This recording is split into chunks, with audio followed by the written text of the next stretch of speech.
Good afternoon, it's Maureen Taylor for my second installment of Facebook Live, and I hope you're going to join me today. We have 6 questions to talk about. This was in response to my e-newsletter and my Facebook posts asking for your questions about old photographs. We're going to talk a little bit about orphan photos, how to tell the story, how to find a photographer, and let me consult my notes, how to put photos on Ancestry.com.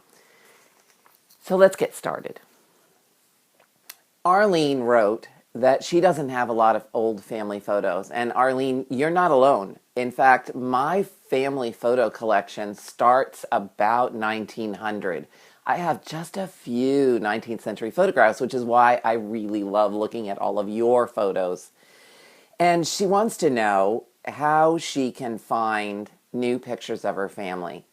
So Arlene, I have this great book called Searching for Family Photos, and it tells you, or lists, and tells you how to use a number of websites to help you find other family photos.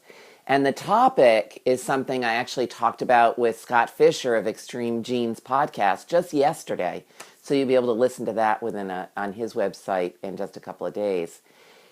You can find photographs on sites like Flickr, the National Archives, the Library of Congress, and other sites like History Pin, for instance. There are photos everywhere, in addition to those posted on Ancestry.com and Family Search. There are millions of pictures online, including Instagram. There's several Instagram accounts that I really like. There's one just on Lost Photos of Vienna.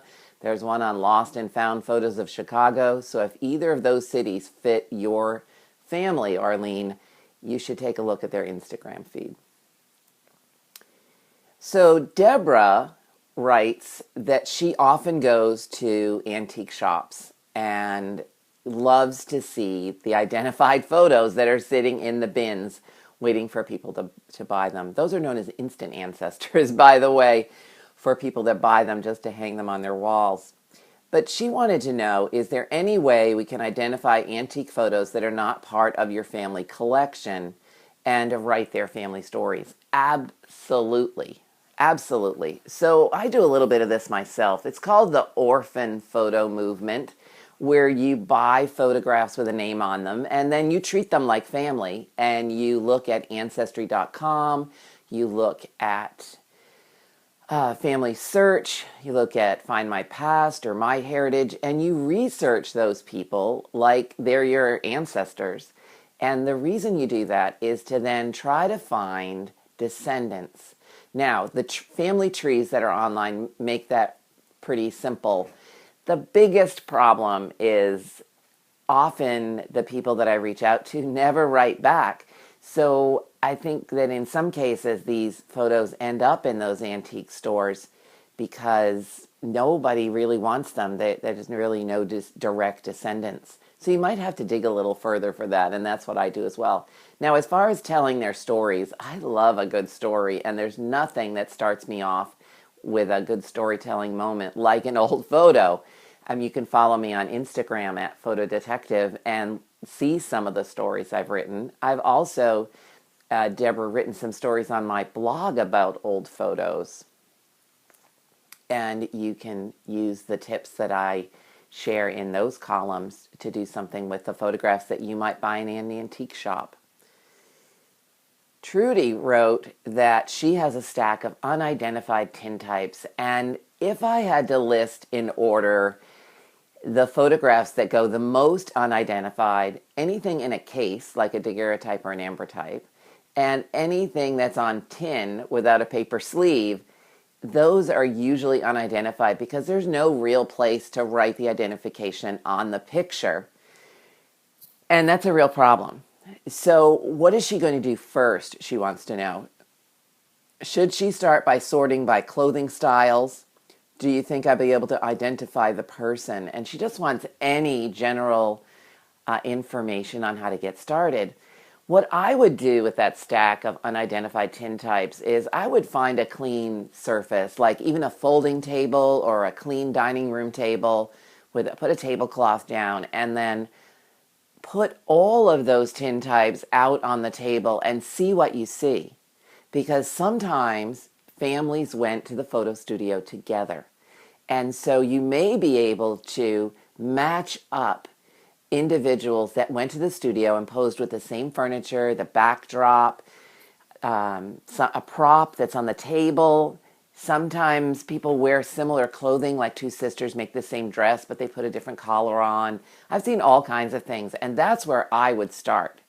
And then you might even discover that there are some family groups, and then I would start by looking at the clothing clues in the tintypes, and then try to figure out who they might be based on how old you think they are, and compare all that information to your family tree.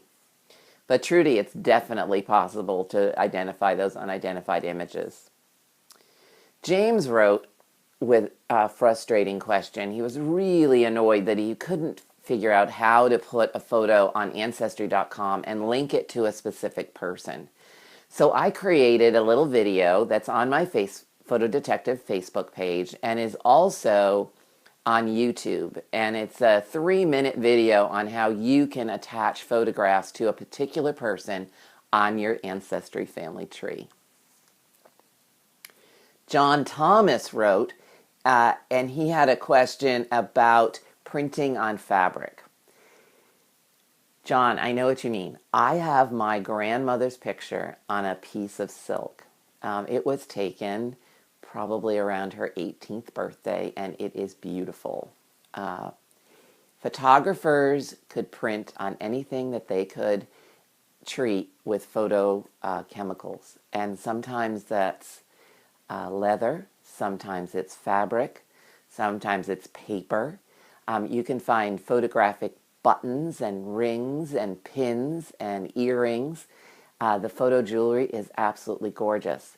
Now, there is one thing to keep in mind with those photos that are on fabric. They are a particular type of conservation problem. So not only does your photo conservator, if you decide to have it stabilized, have to know something about photochemicals and photo processes, they also need to know about fabrics. And so it's sort of a double conservation problem. Just yesterday, I got an email from a woman, Kristys. So a shout out to Kristys. We've been emailing back and forth. And her email asked me about trying to find more information about a particular photographer that had taken what she thought was her great-grandfather's picture in a place in Pennsylvania called EUTAW, and she couldn't find it. And I had a little trouble. I was using an 1884 Gazetteer of the United States, and it didn't appear in there either. And this was Pennsylvania, not Alabama. So I Googled the name of the photo studio, which you should always do just to see what else is out there. And lo and behold, the Pennsylvania Archives has an entire collection on the American View Company.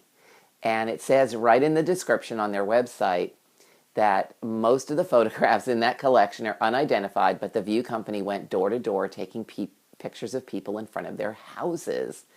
So I'm hoping that Kristys gets in touch with them and that they might, in fact, have other pictures of the same man that she has a picture of. I hope you've enjoyed this installment of Facebook Live. I intend to do this at least once a month, if not twice a month. You can send me your questions through Facebook, or you can send me your questions through my website, MaureenTaylor.com, and click on Ask Maureen. It'll take you to a form that you can fill out. Some people already sent some for next time, and I'll be working on the answers. Thank you for joining me. Take care.